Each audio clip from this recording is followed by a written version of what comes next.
When I was sitting at the negotiating table, about to sell my business for $1.8 million, I learned a lot of different lessons. And I'm going to share these lessons with you today. But they're probably not what you think. In the end, I was able to sell my business for $1.8 million, but only because I think I did four things very well. Now, the first point here that I want to mention is that every time you make a decision, you're committing to something. And every time you commit to something, you give up leverage. You want to make sure you guard your leverage with your life. So if there's at any point in the discussions that you don't need to make a decision yet, but you're being asked to make a decision, do not commit to the decision because it's going to give the other party more information and therefore more leverage. And so throughout this process of both parties, you're gathering information from each other. You're trying to get as much information as possible so you can say the right thing in the negotiation.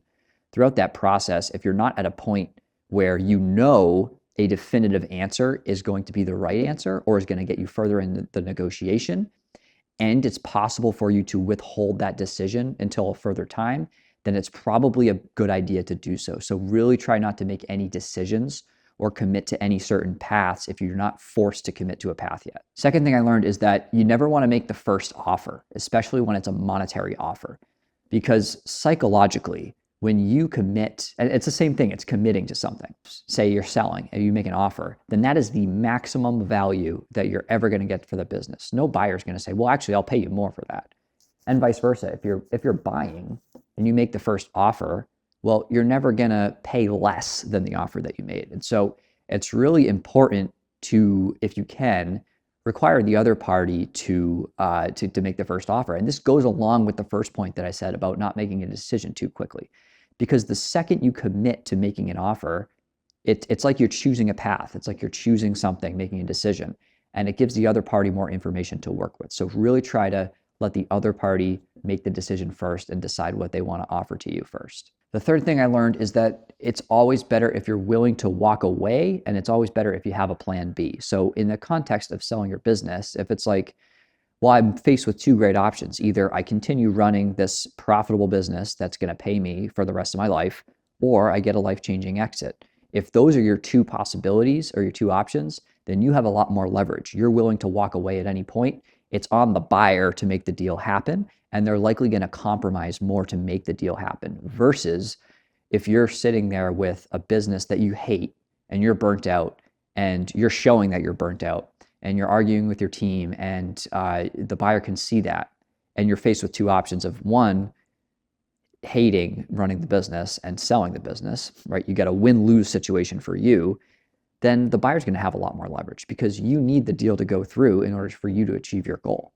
The next biggest point here is that you want to try to always get multiple offers.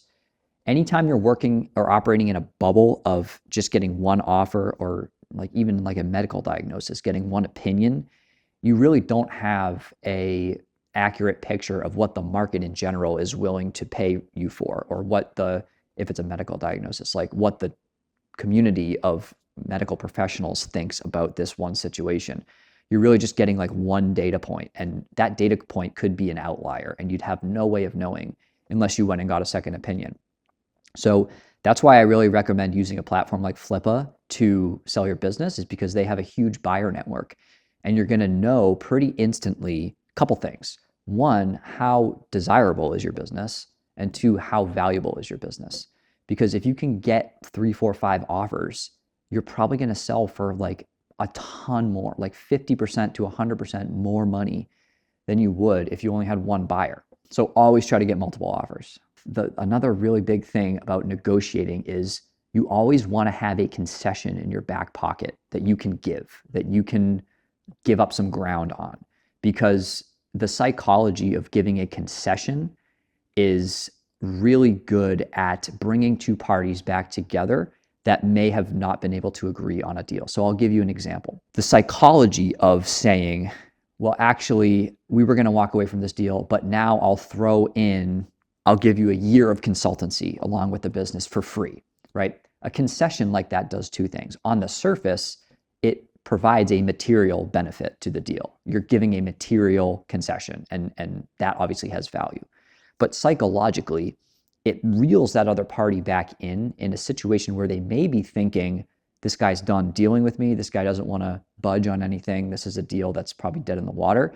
To, okay, now they're concessing some stuff and maybe they want to do a deal. And so the psychology of that switch, it's going to bring them back to the table. And it's going to make them more likely to make concessions to you. So a lot of times when buyers and sellers are in a stalemate, it takes one side or the other making a small concession for the deal to pick back up, because the act of the concession alone communicates to the other party that, yes, I'm still interested in doing a deal. Concessions are worth more than just their material contribution to the deal. And another really, really big one that I learned, and I don't think many people are going to talk about this that have negotiating experience, but you want to know from day one, you want to know whether time is on your side or not.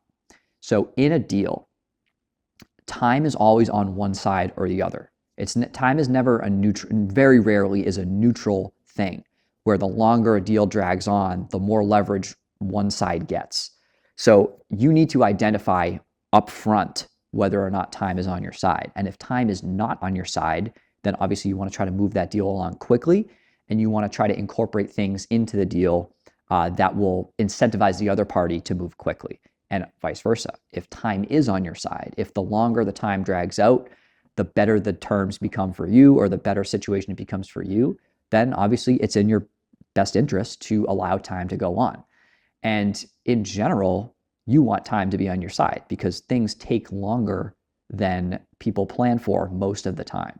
So if you have a business that's declining, or if you have internal turmoil on your team and you're trying to sell your business, then time is not on your side. The longer that drags out, the more leverage the buyer has, and vice versa. If your business is growing, and you can say that, hey, if this deal takes a long time, then I'm going to command a higher multiple. I'm going to command a higher valuation. You don't have to say that directly, but if it's clear that the longer this deal takes, the more you're going to have to pay for it, then the time is on the seller side. And so if you have a business that is growing, that's why it's the best time. It's one of the reasons why it's the best time to sell when you're growing. And then the final thing that I have for you, I think I said 3 at the beginning of the video. I think we might be on 5 or 6, but whatever. You guys can handle it. The final thing I have for you is to know your bottom line. So if you don't come to the table with a bottom line in mind, and this might be an obvious one, but if you don't have a bottom line in mind where you're not willing to negotiate underneath, then it's very easy for that bar to get lowered and lowered and lowered, and for the deal to cascade into better terms for the other party. So make sure you know these. You don't have to communicate them to the other party, but make sure you know these inside. Stand your ground, set barriers, and hopefully those tips are going to help you become a much better negotiator, whether you're selling your business or you are negotiating a hostage situation, which I hope you're not in. And if you are, then you probably want to talk to Chris Voss and not me. But anyway, hopefully that was helpful.